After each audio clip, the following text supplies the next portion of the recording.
Okay, so up next, we're going to have an update on the proposed Everglades to Gulf Conservation Area presented by Kathleen Burchett. She's the refuge supervisor for Florida and the Caribbean within the U.S. Fish and Wildlife Service. The purpose of this is to present us, the CAC members, with an update of the progress of this proposed conservation area. And this relates to fish and wildlife habitat protection priority, to encourage and support the permanent conservation of environmental sensitive lands and critical habitat areas through land acquisition and conservation easements held in perpetuity for habitat resilience and migration. So with that, Kathy, go ahead. Hello, good morning. Thank you very much. So hello again. Hi, Jennifer. It's good to see everybody. Thank you for having me here today. I was here to share with you a little bit about where we're at with the proposed Everglades to Gulf Conservation Area. So thank you for the introduction. I cover the refuges in Florida, the Caribbean. There's about 51 of them, and then the Mississippi, Alabama Gulf Coast. And then also I do the Everglades restoration work for the National Wildlife Refuge System. So interesting with the Caloosahatchee. So glad to hear work and ideas are going on. So thank you very much. I will give a brief overview of where we are today, and then also give you a little sneak peek that hasn't really rolled out yet, but our comment period has ended, and I'll share a little bit about what we've heard. So next slide, please. So, and I'm sorry, I'm trying to, this might be a little challenging. I'm trying to make sure I know we're on the same slides. Okay, we are, we're good. Okay. So again, so this effort started off in July of 2022 with what we call an LCD, or a landscape conservation design. That work was contracted through Julie Morse of the Florida Conservation Group, and at that time she also was with the National Wildlife Refuge Association. And the science behind the LCD was provided by Dr. Tom Hocker of the University of Florida Center for Landscape Conservation Planning. And so what LCDs do is they evaluate wildlife resources, habitat threats, and opportunities, which allows the U.S. Fish and Wildlife Service to decide if we want to move forward with considering what we call a conservation area. So the conservation area would always be a subset of the LCD. So in this LCD, it was, usually these are, a big one is 1 million acres, and this one was 7 million acres. We decided there's so much amazing work that could be done in this landscape, and there's so many incredible resources that instead of trying to do it piecemeal, we should really go big or go home. And so we looked at 7 million acre area. Now the conservation area is a subset, so it's never going to be 7 million acres, but it really helped us understand what was going on in the landscape. And as you can see, which is pertinent to the work y'all do, is it included Myakka, Caloosahatchee, Peace River, and Fish Eating Creek, all really, really important as watersheds, not only for Everglades restoration, but also keeping our estuaries healthy and providing lands and waters protection within the state and our aquifers as well. Next slide. So we went out for scoping. This is required through our process, and we did 4 in-person, 2 virtual meetings. We had over 70 different agencies or groups that identified with providing comments. We had a web page. We put a presentation out there. There are 190 views of the presentation, and we took input from the middle of March to the middle of April. So we got over 2,600 comments. They were all generally supportive. People commented on habitat prioritization and wildlife, public use concerns, partnership opportunities, how we might manage these lands if we acquired them. Were you going to do fee title or easement? Other kind of restoration considerations, because there's, as you all are well aware in this area, there's some mining lands that maybe if we acquired them, they'd be really important for connectivity, but they might require some additional restoration work. And also the idea of the willing landowner and whether or not we had enough interest to pursue this. But like I said, 2,600 comments. It's quite a bit to work on. So we created an internal planning team based off our policy and regulations. For example, We had 2 state agencies. The state agencies have special consideration for planning with the service. So we had DEP and FWC represented on our planning team. We had 2 different tribal nations. All 5 were invited, but the Miccosukee Tribe of Indians of Florida and the Seminole Tribe of Florida, they decided to be active participants, which I really think helped enhance our effort. We also had the University of Florida through Dr. Tom Hotker, subcontracted through Florida Conservation Group, and it was a very rich and diverse group. We had all fish and wildlife programs represented, both at our regional office level and on the ground level, which sometimes the way you see things varies based on where you're placed. Next slide. So here's a list of some of the members. Next slide again. So what did the team do? Well, we put together a draft land protection plan and an environmental assessment. And these documents help outline our prioritized, what we want to work on, our goals, our vision, our objectives, and also what kind of public use you might provide. What does the boundary look like of this conservation area, that subset of the study area? We also talked about different alternatives, and then we had to analyze the biological, socioeconomic, public use, and cultural resources impacts from any kind of alternative we may choose. So, next slide. So the goals, these are the 4 goals, and they're pretty broad, but they're really important. First and foremost, let's restore, protect, and manage habitats for fish and wildlife. That's what the Fish and Wildlife Service does, and we do it great. Let's make sure it's science-driven. Let's look at the whole landscape, 7 million acres. Let's look at it, and let's look what we need to do. Let's conserve important lands, but why are we doing this? Not just for wildlife, but for people too, and the benefit of all people. And then also this neat idea of being innovative. We want to promote conservation partnerships. We want to work with others, which is, why we're here today too, is to work with this amazing group of individuals that reach out to many different agencies and people and doing great conservation work on the landscape. And we wanted to have flexible tools and strategies to apply, and maybe something new and different that we might not have thought about in the past. Next slide. So of course, when you're in Southwest Florida, you really have to look at what's happening with threatened and endangered species. There's over 70 of them. If you include all the state and federal listed species of what we call threatened and endangered and at risk, there's over 100 different species here that could benefit from this project. We also want to look at restoration of the Everglades. It's really important. There's a lot of money, a lot of work, a lot of partnerships going on to do that work. And also, again, watersheds, coastal estuaries for ecological integrity, but also let's not forget water supply, recreation, and how important these areas are for the local economies and the economy in general for Florida. Next slide. And then, of course, see, I'm new to Florida. I've been here 8 years, but one thing I've noticed is there's extremely unique natural communities and species that are unlike anything you've seen. It's amazing, the subtropical environment, things like ghost orchids and other amazing vegetation and fish and wildlife resources that are here. So we want to take care of these special places. We want to increase diversity and complexity, which helps us deal with the impacts of climate change by increasing our resiliency. Next slide. And how do we do this? We're so fortunate. Due to the incredibly wise stewardship of ranchers on the landscape, we're able to have these mosaics of natural communities that we can help combat habitat fragmentation. And we're only able to do this because, like I said, generations of wise stewardship. But why would we do this? Well, we want to make sure we have these wildlife corridors. We want to make sure that species can adapt. And people often talk about, for example, let's use the panther, that we want the panther to have breeding populations both north and south of the Caloosahatchee River.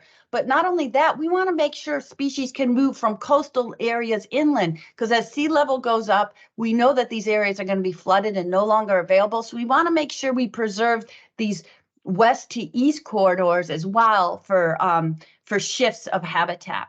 We know that model simulations predict changes in seasonal precipitation in Southwest Florida. We're expected to see dry season rainfall up to 20%. And we're also going to see decreases in wet season rainfall up to 30%, according to these models. So we need to plan for this, and we need to think about how this might affect the species we're required and blessed, in my opinion, to look after and steward. Next slide. So going back to how does it relate to people?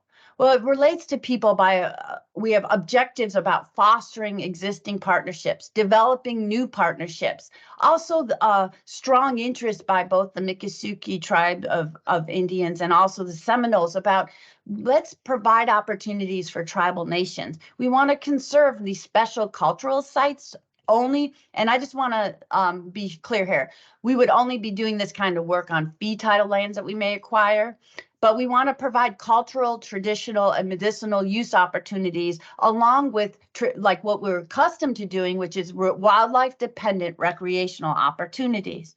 We talk about in the refuge system, the big six, which is interpretation, photography, wildlife observation, and then we have hunting and fishing.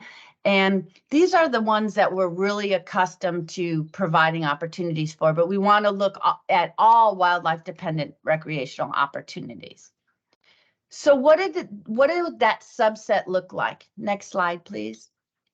Well, it's about 4 million acres, and we took a lot of comments on this because this is proposed, and we did get quite a bit of feedback about the boundary and what people would like to see, and we are addressing them in the comments. But I just wanted you to see how we looked at this, and it was the north area, like you'll see over by I-4. There was a lot of interest in that because if we get panthers breeding over the Caloosahatchee, we need to also allow them to move onward into other portions of the state. And that area north by I-4 is really, really critical for these movements. We wanted to make sure we properly protected the Gulf, like the Charlotte Harbor. And we can do that by providing a lot of protection for the Myakka River, the Peace River, and then also the Caloosahatchee and Fish Eating Creek for water quality issues that we're really familiar with from releases out of Lake Okeechobee and other things. So we were thinking about all these things when we were defining the boundary.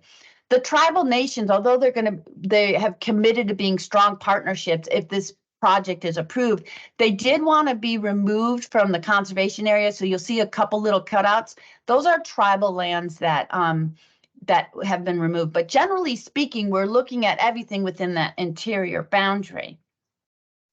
So next slide. So what's important? Well, this is where the work of Julie Morris with the Florida Conservation Group and Dr. Tom Hawker, we used 12 different models. It was based off of the long history that Florida has, like with the CLIP database. And also you are probably well familiar with the Florida Ecological Greenways Network. We took that information in 12 different models and did some special modeling to help us understand where is the best habitat. And it was divided into high, which is a dark green, moderate, which is a light green, a medium green, and then moderate, which is light green. But I just want to be clear here, all of that is really, really super important stuff. Like that, even if you might fall in the area moderate, but that's still something the service would be very interested. And just a snapshot, guys, because there's been so much amazing conservation done in this landscape. But when we did the draft plan about 6 months ago, there was about 3.3 million acres of potential habitat to consider. Next slide. This is a breakdown of where these areas were falling. And anything that's gray is already protected. And like I said, this is a snapshot. There's been a lot of habitat that easements and fee title that have already been recorded that would enlarge that gray footprint. But you could see where the landscape breaks out as of and by the way, when the final plan comes out, it will include the latest recorded easements and fee title lands. But this gives you an idea of where habitat is falling and which of the buckets.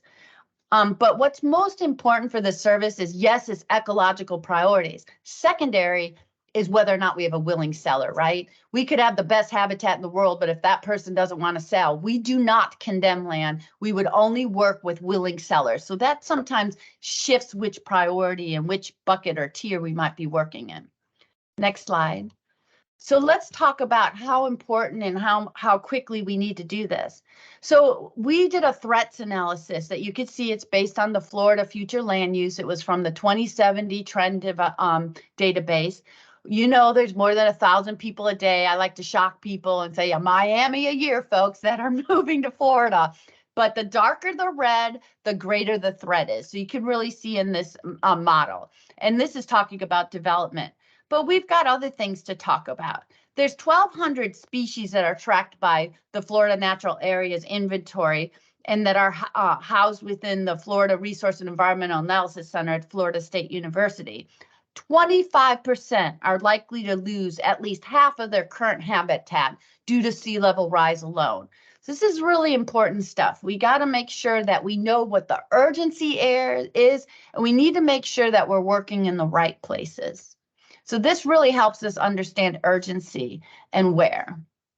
So next slide. Where are we at? Well, we started this with the LCD back in May 2022. The LCD was finished. The director, Martha Williams, said go forward and do more detailed planning. She did that in July 2022. We went out for comments with a draft plan really recently. That was September. October, we did that in 2023. We took comments. If many of you might have been at the Wildlife Corridor Summit, Assistant Secretary Shannon Estenov at that time announced that we had a draft plan and a draft LPP and a draft EA out for review and comment. And people, thank you everybody who commented, because we got a lot of comments. People sent in comments. We had over nearly 3,000 individual submissions with multiple comments. So you can see what kind of interest there is in this area. And what we're doing right now, December and January, is we're scouring through each and every comment. Yep, each and every one we're looking at, and we're responding to comment. You know, some comments we are substantial and we have written responses to, but some of them, you know, may just be editorial, like, hey, good job, or keep it up, you know, things like that, which we really appreciate. It helps us keep going while we go through 3,000 comments. But generally speaking, that's what we're doing right now. We're going through all these comments. We got all this input because we had 2 virtual meetings and 2 in-person meetings, and we sent out interest to over 300 media and news outlets. It was on NPR, it was on Telemundo, did an interview, which is really neat and exciting. That's the first time we've done a bilingual interview, which was pretty cool. And we're really excited about this. So we're hoping to have this plan wrapped up and presented to the director for her approval mid-January. And as soon as it's wrapped up, we'll put it, if you want to go to the next slide, we will put it on our website and also distribute information to anyone who's on our mailing list about its availability. And so that's kind of where we're at. It's important to note that a unit of the National Wildlife Refuge System is not officially established until we acquire our first right, which could be an easement or it could be a fee title acquisition or donation. So we're looking at that sometime this spring, hopefully, if the project's approved and we have some willing sellers that we could work with. So thank you for letting me run a little over, but there's a lot to unpack in this project. And I just wanted to give you a good overview. And if anyone has any questions, I'd be happy to answer them. So thank you for the time. No, thank you and welcome. Thank you. Thanks for the update. Thanks for your enthusiasm. And with that, I will open it up. Looks like Debbie Osborne, you have your hand raised. You can go first.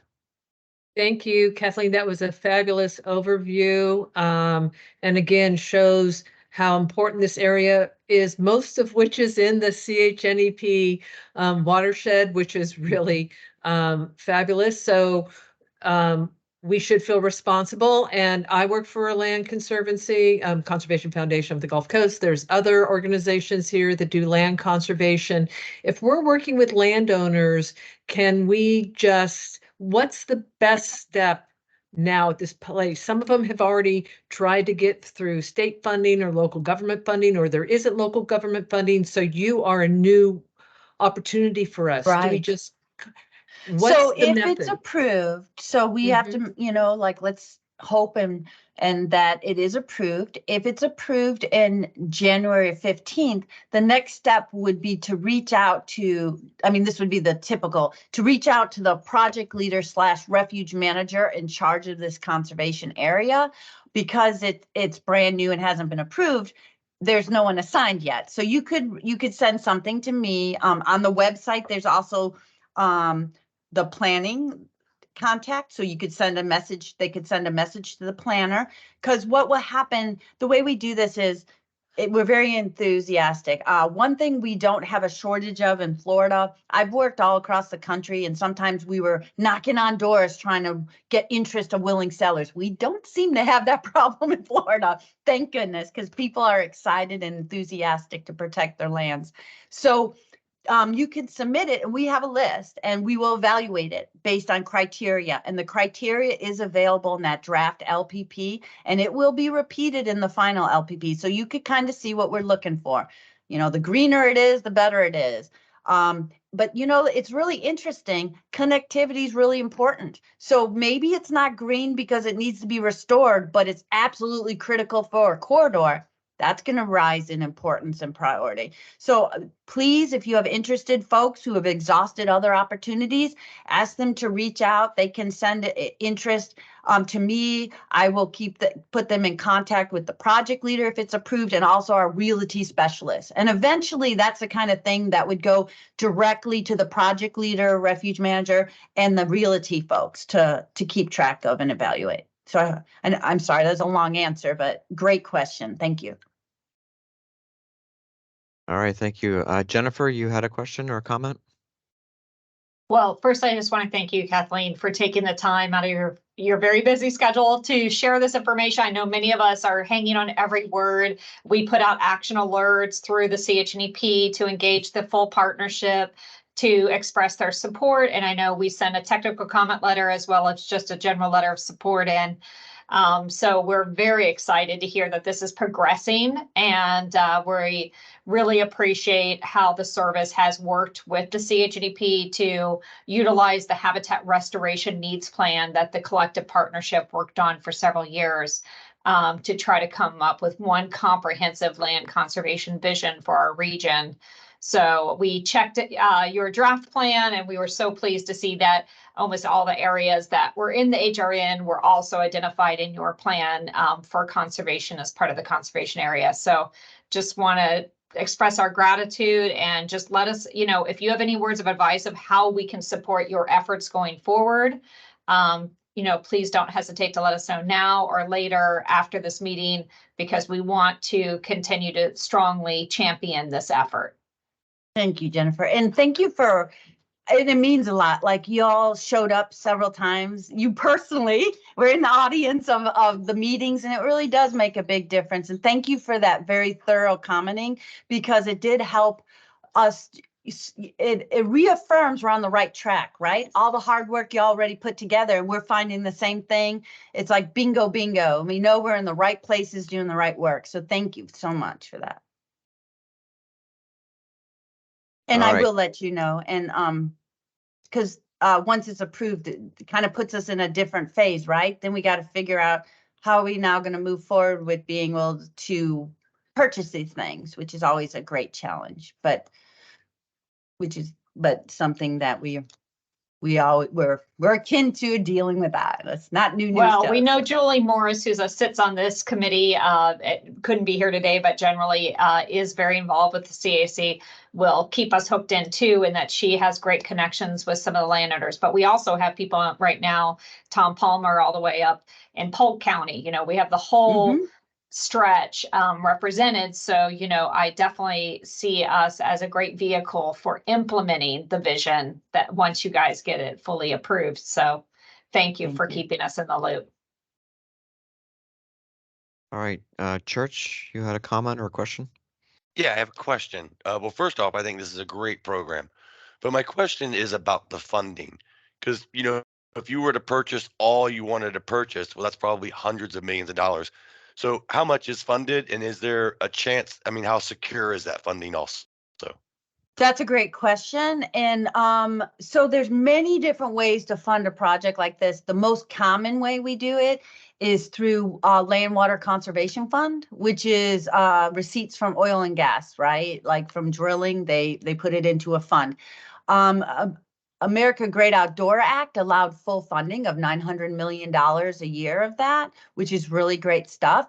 And so what we have to do is we, like me, and we compete for that on a national scale with the U.S. Fish and Wildlife Service. So I would be submitting things through the chain of command, my headquarters to the Department of Interior, because we Park Service and the Forest Service, all, that's all the same pot that we're competing for. And so every year we would do that. These projects show up on a line item in the federal budget. And so there's folks who are on the Appropriations Committee, both the House and the Senate, that they can adjust those figures and numbers directly.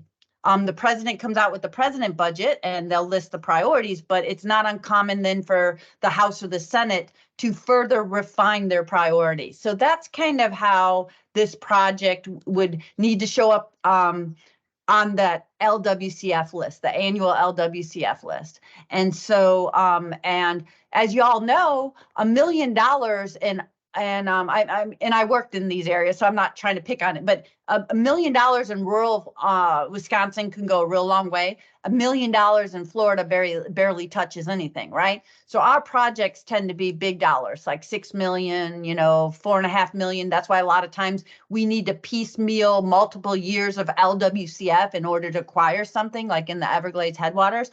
So we would that's how we do it, piece by piece, leveraging with others, tapping into bird funding. If there's a lot of wetlands in a parcel, we can tap into migratory bird funding, which is that money comes from the receipts of ammo, guns, things like that. So there's many different pots. We might take advantage of people required to do panther mitigation. Maybe they might buy a parcel and then give it to us for management. We're going to tap into every seeable opportunity possible. A lot of times we work together with the state, like the state ponies up a little bit, we pony up a little bit, and we're able to purchase these really important parts. The America the Beautiful, okay, that program actually has opportunities for grants, not from the feds, like we can't do it, but other entities can actually submit grants for money to buy lands through that program that then could be turned over and purchase some properties and either maintain them themselves or turn them over to the service to manage, whatever the entity wants. But there are some little pots between the ERA funding, Inflationary Reduction Act. I'm sorry, we talk so much in acronyms, and the America the Beautiful funding. Those are two possibilities that I have seen across the country people are using to purchase conservation lands.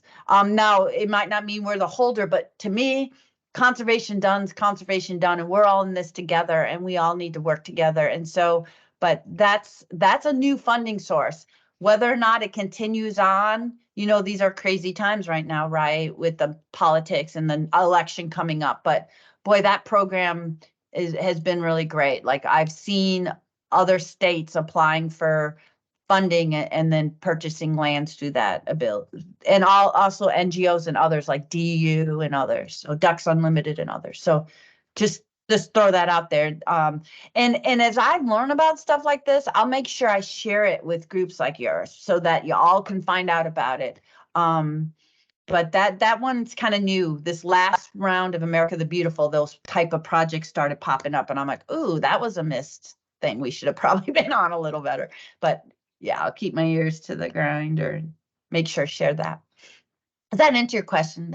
I'm so sorry that I'm wordy, but I'm just, obviously, I'm thank you. excited Thank about you. this. I've been with the service 33 years, and if this actually happens, to me, it's like one of the best things I've ever done in my career. That and save a couple eagles that were hurt. I mean, that's, when they used to be listed, that, when those things that stand out in your life, there you go. This is one of them.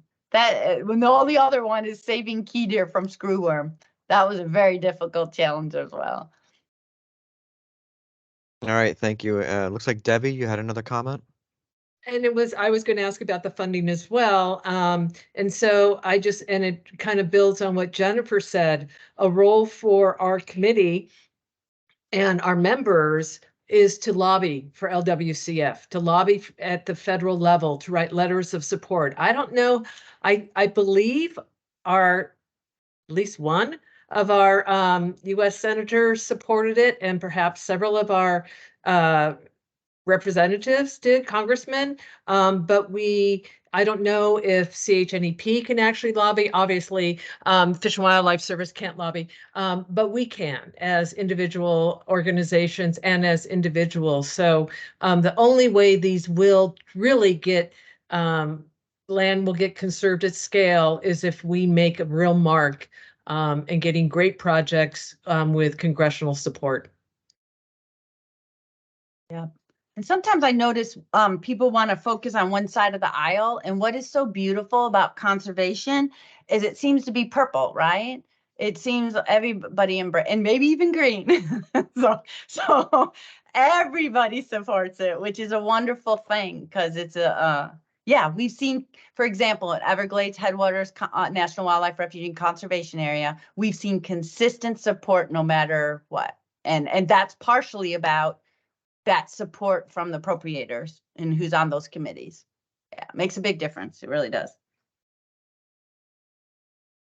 Great, thank you. So we have about an hour to get through 4 or 5 more agenda items, and I don't want to tie up Kathy any longer, but is there any last comments or questions for her before we move on? All right, well, Thank you for the thank you extra very time. much. I appreciate it. Yeah, Thank no you. worries. Thanks again for that awesome overview, and I hope it does get approved because this is pretty epic. Yeah, it is pretty neat. Well, thank you so much. Have a great day. You too. Thank you.